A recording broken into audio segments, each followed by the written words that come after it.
धुरंधर एक ऐसी फिल्म है जिसने इस साल आने वाली अधिकतर स्पाई एक्शन थ्रिलर वाली फिल्मों को अपनी स्टोरी और इमोशन से पीछे छोड़ दिया है और ये प्रूव कर दिया है कि अब किसी भी स्पाई वाली फिल्म को हिट होने के लिए किसी आइटम सॉन्ग और बिकनी सीन्स की जरूरत नहीं है। अगर फिल्म की कहानी, डायरेक्टर की डायरेक्शन और एक्टर्स की एक्टिंग लोगों को पसंद आई तो वो किसी भी फिल्म को सुपर हिट बना देगी। और सेम यही हुआ धुरंधर मूवी के साथ। इस मूवी में लोगों को अक्षय खन्ना की एक्टिंग इतनी पसंद आई कि ये फिल्म रातों रात पूरे देश में वायरल हो गया है और अब हर कोई रहमान डकैत को बड़ी स्क्रीन पे देखना चाहता है। और अगर आपने अभी तक इस मूवी को नहीं देखा है तो आपको ये मूवी एक बार जरूर देखना चाहिए, क्योंकि इस मूवी को इतनी परफेक्शन के साथ बनाया गया है कि ये मूवी आपको एक सेकंड के लिए भी बोर नहीं करेगी। बाकी आज मैं आपको इस वीडियो में इस मूवी के कुछ बिहाइंड द सीन और इसके कुछ इंटरेस्टिंग फैक्ट्स के बारे में बताने वाला हूँ, जिसे शायद आप नहीं जानते होंगे। सो ये वीडियो बहुत ही इंटरेस्टिंग होने वाला है। आपसे रिक्वेस्ट है कि आप इस वीडियो को एंड तक जरूर देखिए। जो ना देखे धुरंधर भाई जोगिंदर ये क्या बात करते हैं यार? साले की खोपड़ी तोड़ साले। सॉरी। धुरंधर इस साल की बेस्ट स्पाई एक्शन थ्रिलर वाली फिल्मों में से एक है, जिसकी प्रिंसिपल फोटोग्राफी को जुलाई 2024 में एक पूजा सेरेमनी के साथ पूरे क्रू मेंबर की प्रेजेंस में स्टार्ट किया गया था। और अगर आपने इस मूवी को देखा होगा तो आपको तो मालूम ही होगा कि इस मूवी की कहानी मेनली पाकिस्तान में मौजूद लयारी और कराची की है। पर आप ये जानकर चौंक जाएंगे कि इस मूवी का कोई भी सीन पाकिस्तान में शूट हुआ ही नहीं है। इस मूवी की पूरी शूटिंग को बैंकॉक, मुंबई, पंजाब, हिमाचल प्रदेश और लेह लद्दाख में टोटल 5 से 6 महीनों में कंप्लीट कर लिया गया था। और इसकी शूटिंग के लिए लयारी और कराची के जैसे दिखने वाले सेट्स का सबसे पहले 3D मॉडल बनाया गया और फिर बाद में इसी 3D मॉडल की हेल्प से पूरी लयारी सिटी और कराची को बैंकॉक में कुछ इस तरह से 3 महीनों की कड़ी मेहनत के बाद तैयार किया गया। जैसा कि आप यहाँ पे देख सकते हैं कि कैसे इसके डिजाइनर छोटी सी छोटी डिटेल्स को बना रहे हैं। और इसमें जो हमें बड़े बड़े मांस के जो टुकड़े दिखाई देते हैं उसे कुछ इस तरह से फोम की हेल्प से बनाया गया था, जैसा कि आप यहाँ पे देख सकते हैं। जब रणबीर सिंह को पहली बार लयारी टाउन में दिखाया जाता है तो उन्हें एक बेवश, लाचार, गरीब और बेघर किस्म का दिखाया जाता है, जिसे अमृतसर की सड़कों पर कुछ इस तरह से शूट किया गया था। जैसा कि आप यहाँ पे देख सकते हैं कि इसके मेकर्स ने सिटी को छिपाने के लिए पर्दे का यूज किया है, पर फिर भी आप इसके पीछे मैकडॉनल्ड का शॉप देख सकते हैं। और फिर इसके बाद रणबीर सिंह यानी हमजा अली मजारी जूस की दुकान में काम करने लगता है और रहमान डकैत की गैंग में शामिल होने की कोशिश करता है।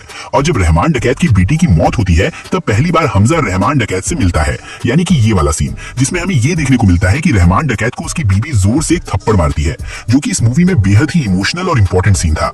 पर इस सीन को शूट करते टाइम अक्षय खन्ना यानी रहमान डकैत को सिर्फ एक थप्पड़ नहीं बल्कि टोटल 7 थप्पड़ खाना पड़ा था, क्योंकि जब इनको थप्पड़ पड़ती थी तो कोई ना कोई एक्टर कभी हंस देता था तो कभी कोई और गलती कर देता था। और इस सीन को देखकर ऐसा लगता है कि अगर रणबीर सिंह अपनी हंसी को थोड़ी सी और कंट्रोल नहीं होती तो इनको 8वां थप्पड़ भी पड़ सकता था, क्योंकि आप रणबीर सिंह को देख सकते हैं कि अपनी हंसी को किस तरह से कंट्रोल कर रहे हैं।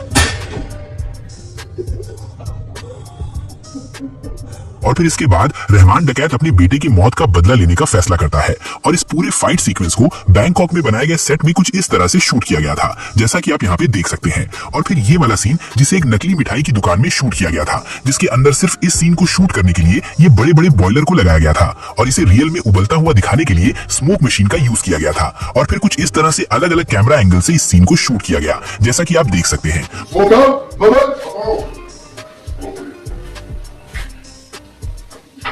And action!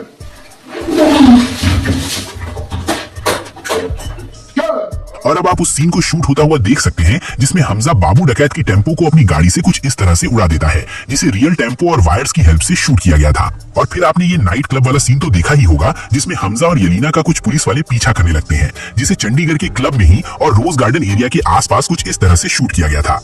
और इस वाटर पाइपलाइन इनॉग्रेशन वाले सीन को भी चंडीगढ़ में ही सुखना झील पे कुछ इस तरह से शूट किया गया था। और अब आप उस सीन को शूट होता हुआ देख सकते हैं जहाँ रहमान डकैत अपनी पहली डील के लिए आते हैं, जिसे इस मूवी में बलोच यूनाइटेड फोर्स का कैंप दिखाया गया है। पर इस सीन को लेह लद्दाख के 13,000 ऊंचाई वाले जगह पे शूट किया गया था और इस जगह के सारे सीन्स को शूट करने में अक्षय खन्ना को काफी मुसीबतों का सामना भी करना पड़ा था, क्योंकि ये जगह इतनी ऊंचाई पर थी कि उन्हें सांस लेने में दिक्कत हो रही थी और इसीलिए वो इस जगह पे अपना ऑक्सीजन टैंक लेकर घूमते थे। और फिर जब इनका ये मोस्ट वायरल और आइकॉनिक सीन शूट करने की बारी आई, यानी ये वाला सीन, तो उन्होंने इस सीन को एक ही टेक में कंप्लीट कर लिया था। और जिस डांस स्टेप के कारण ये बॉबी देओल को भी पीछे छोड़ दिए हैं और अब हर तरफ बस इसी डांस हुक स्टेप की बातें हो रही हैं, इसे किसी ने कोरियोग्राफ नहीं बल्कि अक्षय खन्ना ने खुद से क्रिएट किया था। और इस सीन में जितने भी बलोच आर्मी दिखाई देते हो वो सिर्फ 25 से 30 साल के जूनियर एक्टर्स थे, जिन्हें कुछ इस तरह से हैवी मेकअप करके कुछ इस तरह के बलोच आर्मी में कन्वर्ट किया गया था। इस मूवी में जितना जोरदार काम रहमान डकैत यानी अक्षय खन्ना ने किया है, उतना ही जोरदार काम एसपी चौधरी असलम यानी कि संजय दत्त ने किया है। और इस मूवी में सिर्फ ये एक ही आदमी है जिससे रहमान डकैत भी डरता था। और यहाँ पे आप उस ब्रिज वाले सीन देख सकते हैं जिसमें एसपी चौधरी असलम रहमान डकैत को गिरफ्तार कर लेता है।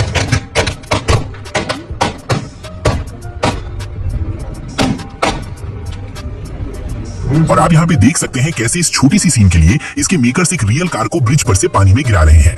अगर मेकर्स चाहते तो बिना ब्रिज को नुकसान पहुंचाए, बिना किसी रियल कार को क्रैश किए भी इस सीन को वीएफएक्स की हेल्प से इजीली बना सकते थे, पर मेकर्स की गांड मस्ती तो देखो। और यहाँ पे आप इस सीन के जस्ट पहले वाले सीन को शूट होता हुआ देख सकते हैं, जिसमें रहमान डकैत का बेटा बीमार पड़ जाता है। और फिर इसके बाद हमें इस मूवी का मोस्ट ब्रूटल सीन देखने को मिलता है, जिसमें अर्जुन रामपाल का कैरेक्टर एक इंडियन जासूस को बहुत ही बुरी तरह से टॉर्चर करता है, जिसे बड़ी स्क्रीन पे इस एक्टर को पहचानना तो बहुत मुश्किल था, बट आप इस बिहाइंड द सीन में देख सकते हैं इस सीन में ये एक्टर था जिसे टोटली मेकअप और प्रोस्थेटिक की हेल्प से कुछ इस तरह का घायल दिखाया गया था। बाकी सब लोग इस डांस वाले सीन की तारीफ कर रहे हैं, पर इससे भी ज्यादा पावरफुल और इंटेंस एक्टिंग अक्षय खन्ना ने इस सीन में किया है, जिसे कुछ इस तरह से 200 से 300 लोगों को बुलाकर कुछ इस तरह से शूट किया गया था, जिसमें आप स्टेज के सामने ब्लू वीएफएक्स वाले कपड़े का बॉर्डर देख सकते हैं, जिसे बाद में वीएफएक्स और सीजीआई की मदद से कुछ इस तरह की भीड़ में कन्वर्ट कर दिया गया था। बाकी आपको इन दोनों सीन्स में से कौन सा सीन ज्यादा इंटेंस और पावरफुल लगा, आप मुझे कमेंट में जरूर बताएं। और वैसे तो इस मूवी ने अब तक टोटल 500 करोड़ की कमाई करके कई सारे फिल्मों को पीछे छोड़ दिया है, और इस मूवी में आपको जितने भी एक्टर दिखते हैं वो सारे के सारे धुरंधर ही हैं, चाहे वो आर माधवन हो या फिर अर्जुन रामपाल। इस फिल्म के सभी एक्टर ने अपना बेस्ट परफॉर्मेंस दिया है, पर क्या आप जानते हैं कि इस मूवी में काम करने के लिए इसके स्टार कास्ट ने कितने पैसे लिए हैं? रणबीर सिंह को इस मूवी में लीड रोल के लिए टोटल 50 करोड़ दिए गए हैं, तो वहीं अक्षय खन्ना को 2.5 करोड़ ही दिए गए हैं। संजय दत्त ने एसपी चौधरी असलम के रोल के लिए 10 करोड़, तो वहीं आर माधवन को 9 करोड़ दिए गए हैं, और इस फिल्म की एक्ट्रेस सारा और अर्जुन रामपाल को 1-1 करोड़ दिए गए हैं। बाकी इन सभी एक्टर्स में से आपको किसका परफॉर्मेंस बेस्ट लगा, आप मुझे कमेंट में बताएं। तो चलिए, this is end of this video, और अगर आपको ये वीडियो पसंद आया हो तो do like this video, share, comment and don't forget to subscribe VFX वाला।